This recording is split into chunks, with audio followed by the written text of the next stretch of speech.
I think once you go to prison and you live the life that I live, you start looking at life a little differently. I ran like a poetry class in Pelican Bay Shoot.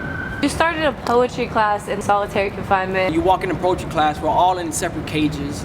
We're all in stand-up cages. My reputation in prison was like bad, but it's good in prison, but bad out here. So I think I made it okay for my homies and people who are incarcerated to like pour their heart onto something. You know, like a lot of us are insecure about ourselves and insecure about what people would think.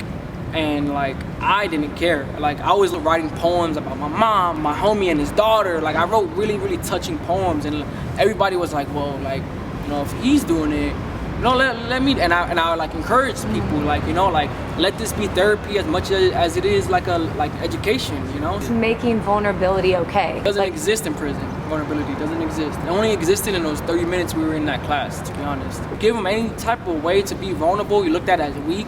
And then now you have to prove yourself. Now you have to go do something and put yourself in a predicament. Like, it's the way for you to get hurt. Like, you know. It takes such a security in yourself that, like, at the last scene in 8 Mile, have you seen it? Where he, like, when you give everything up and you're just like, now you can't hurt me. Like, the most power you have. Yeah. So. What did he say? He says, and I have a friend named Cheddar Bob shoots himself in his leg with his own gun.